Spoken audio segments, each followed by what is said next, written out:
በስተመጨረሻ እንግዲህ የሄርሜላ እናት እንደመጡ በዛሬ ዕለት አንድ መረጃ ደርሶናል። ስለሱ ጉዳይ በደንብ እናነሳለን። እጅግ በጣም የሚያስገርም ሚስጥርም ተናግሯል። እያንዳንዱ ነገር እንግዲህ የተናገሩትንም ጭምር በዚህ ቪዲዮ ታገኛላችሁ። እንግዲህ ለዚህ ቻናል አዲስ ከሆናችሁ ከወዲሁ ሰብስክራይብ ማድረግ እንዳይረሳ። አዲስ ካልሆናችሁ እንደተለመደው ቪዲዮአችን ላይክ አድርጉ። ሀሳብ አስተያየታችሁን ኮሜንት ስራ አስቀምጡልን። ወደ ጉዳያችን ከሰሞኑ እንግዲህ እጅግ በጣም ብዙ ነገሮች ሲነጋገሩ ነበረ። በተለይ እንግዲህ ከሄርሜላ ጋራ በተለይ እንግዲህ የሄርሜላ እናት መምጣታቸው እጅግ በጣም ብዙዎቻችን የሚያስገርም ይመስለኛል። ምክንያቱ ደግሞ እንግዲህ ትልልቅ ሚስጥሮችን አምጥቷል። እጅግ በጣም በሚገርም ሁኔታ እንግዲህ ያው ስለ ሄርሜላ ሲናገሩ በ2014 ዓመተ ምህረት እንግዲህ ሄርሜላ አግብታ እንደነበረ በዛን ሰዓት እንግዲህ በጣም ብዙ ነገሮችን ስታሳልፍ እንደነበረና አለመግባባቶችን በተለይ ከትዳሯ ጋር ወይም ደግሞ ከባለቤቷ ጋር ብዙ ነገሮችን እንዳሳለፈችም ጭምር እንግዲህ በግልጽ ሲናገሩ ነበረ። እሱ ብቻ አይደለም። በጣም የሚገርማችሁ 2015 ላይ ደግሞ ልጅ እንደወለደችና በዛን ሰዓት እንግዲህ እጅግ በጣም ከባድ ሁኔታ ውስጥ ስለነበረች ልጇንም እንግዲህ ለቤተሰብ ሰጥታ ወይም ደግሞ ጥላ እንደሄደችም ጭምር በግልጽ በዚህ ጉዳይ ላይ ተናግሮ ነበሩ።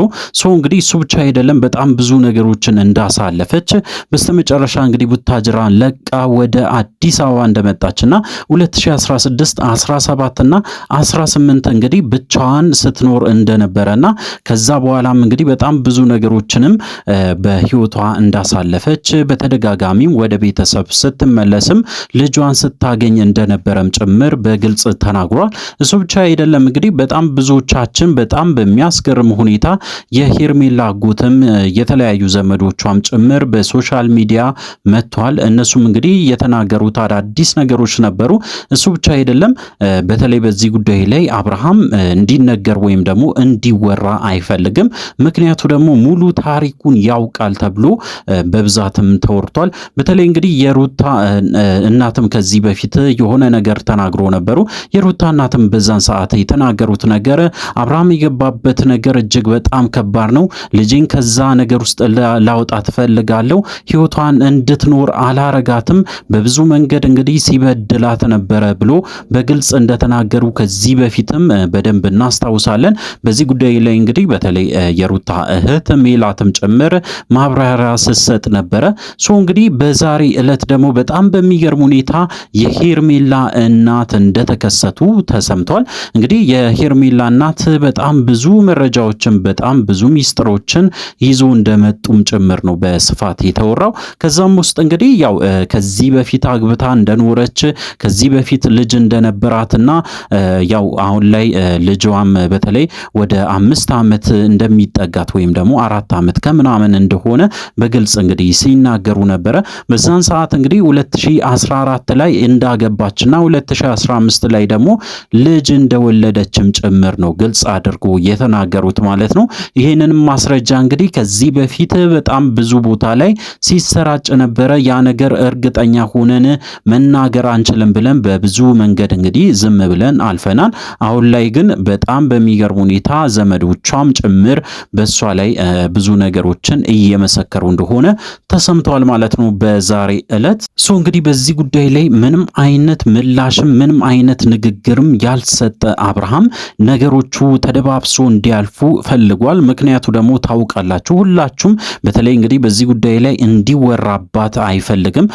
ያው ሄርሜላ ያሳለፈችውን እያንዳንዱን ነገሮችንም ጭምር እንደሚያውቅ ወይም ደግሞ ከዚህ በፊትም በጣም ብዙ ማስረጃዎችም ጭምር እንደደረሱት ስለሚያውቅ ይሄ ነገር ወደ ሶሻል ሚዲያ እንዲወጣ እንደማይፈልግም በተደጋጋሚ ሲናገር ነበረ።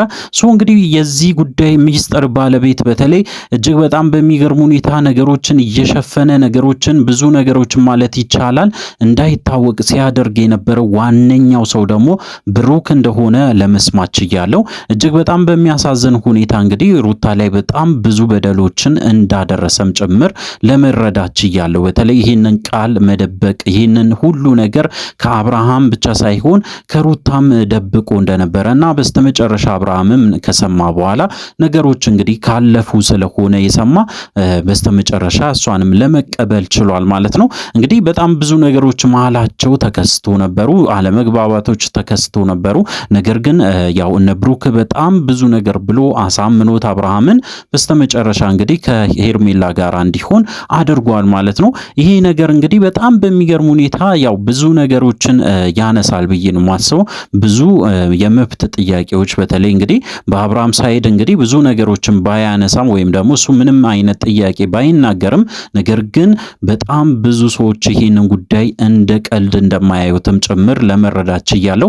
በተለይ እንግዲህ ጋሽዬ በዚህ ጉዳይ ላይ በጣም ሲሪየስ እንደሆኑና ከዛም እንግዲህ አልፎ በጣም ብዙ ነገሮችን ለመናገር እንደሞከሩ ሰምቻለሁ። በተለይ እንግዲህ ሽምግልና የሚባል ነገር በፍጹም አብርሃም እንዳታስበው፣ እኔ አንድ እግሬን አንስቼ ለአንተ ምንም አይነት ሽምግልና አልሄድልም ብሎ እንግዲህ በግልጽ ተናግሯል። ስለዚህ ጉዳይም እንግዲህ በተለይ በጣም እንዳዘኑ በተለይ አብርሃም ላይ እጅግ በጣም እንዳዘኑ አብርሃም እስከ ዛሬ ድረስ እንግዲህ እንዳልተቀየረ እንዳልተለወጠ ጨቅላ ወይም ደግሞ እንደ ሕፃን እንደሚያስብም ጭምር በግልጽ ሲናገሩ ነበረ። አብርሃም እንግዲህ ስሜቱን ብቻ ነው የሚያስቀድመው። በጭራሽ ነገሮችን ወደዚህ ወደዛ ብሎ አያስብም። ምን እንደሚያመጣበት ምን ችግር ውስጥ እንደገባ እያንዳንዱን ነገር ማጥናት ወይም ደግሞ ማወቅ አይፈልግም። ወደ ስሜቱ ብቻ ነው የሚጓዘው። አይኑን ጨፍኖ ጆሮን ደፍኖ በሚመራበት መንገድ እንግዲህ ገደልም ከሆነ ይገባል። ለዛ ደግሞ ልጄን በደንብ አውቃለሁ ስሜቱን ብቻ የሚከተል ነው ብሎ እንግዲህ ጋሽዬ በግልጽ ተናግሯል ማለት ነው። ሕፃን ነው ብሎ እንግዲህ በተለይ አስተሳሰቡን በተለይ የአብርሃምን አስተሳሰብ እንደ ሕፃን ልጅ ያስባል ብሎ በግልጽ ሲናገሩ ነበረ። እንግዲህ በዚህ ጉዳይ ላይ አብርሃም መናገር አይፈልግም። ከጋሽዬ ጋራም ከተነጋገረ ኦልሞስት እንግዲህ አሁን ወደ 1 ዓመት ሊጠጋ ትንሽ ነው የቀረው። ምክንያቱ ደግሞ እንግዲህ ከጋሽዬ ጋራ ሲነጋገር ጋሽዬ በጣም ይናደዳሉ፣ በጣም ስሜታዊ ሆኖ ይናገራሉ። እንዲታረቁ በጣም ብዙ ነገር ሞክረው ነበሩ። ነገር ግን አብርሃም በጣም ብዙ ምክንያቶችን እያቀረበ ያው ከሩታ ጋራም እንዳይገናኝ ጋሽዬ ሲያደርግ እንደነበረ በዛሬ ዕለትም ጭምር ይህን ነገር ሰምቻለሁ ማለት ነው። እንግዲህ በብዛት በብዙ ሰዎች ማለት ይቻላል ሼር ሲደረግ የነበረው ነገር የሄርሜላ እናት እንደመጡና የሄርሜላ እናትም ሄርሜላም በጣም በሚገርም ሁኔታ ሲቆጡ እንደነበረ፣ አሁንም እንዴት ታረግሻለሽ? ሁለተኛ እንዴት ትደግሚዋለሽ? ከዚህ በፊት የነበረሽን ትዳር በደንብ እናውቃለን። አሁንም ይህንን ነገር እንዴት ደገምሹ? ብሎ በጣም በብስጭትና በንዴት ሲናገሩ እንደነበረም ተሰምቷል። እሱ ብቻ አይደለም እንግዲህ ታሪኳን ጭምር ዝርግፍ አድርጎ ተናግሯል። ምክንያቱ ደግሞ እንግዲህ ሄርሜላ ከህይወቷ መማር ስላልቻለች፣ ነገር ግን በዚህ ህይወት በጣም ብዙ ሰዎች ሊማሩ ይችላሉ። ከገባችበት ህይወት እንግዲህ በእርግጠኝነት በጣም ብዙ ሰዎችን በዚህ ሁኔታ ሊማሩ ስለሚችሉ ለሌላው ሰው ማስተማሪያ ይሆናል ብሎ እንግዲህ ሐሳባቸውን እንዳካፈሉ እና በተለይ ወደ ሚዲያ እንዳመጡት ያንን ነገር ለመስማት ችለናል ማለት ነው። እጅግ በጣም በሚገርም ሁኔታ እንግዲህ የሄርሜላ እናት በዚህ ሁኔታ እንደተከሰቱ በዛሬ ዕለት እንግዲህ ተሰምተዋል ማለት ነው። በሌላ ጉዳይ እንግዲህ የሩታ ጉዳይ እናነሳለን። ሩታ በጣም በሚገርም ሁኔታ በትላንትና ዕለት እንግዲህ ያው ከደስታ ጋር ተገናኝታ ነበረ። ደስታን እንግዲህ ጊዜ ስጠኝ፣ እስካሁን ድረስ እንግዲህ ብዙ ነገሮችን አሳልፈናል፣ ነገር ግን ጊዜ ይፈልጋሉ ብላ በግልጽ አድርጋ ተናግራለች። ደስታ እንግዲህ በጣም ጊዜ እያቃጠለች እንደሆነ ወይም ደግሞ በጣም ብዙ ጊዜም እንደሰጣትና በዚህ ጉዳይ ላይ በጣም ሲሪየስ ሆኖ እንደመጣም ጭምር በግልጽ ተናግሯል። በጣም ተስፋ እንደቆረጠ በሁሉም ነገር ላይ እጅግ በጣም እንዳዘነ ሲናገር ነበረ።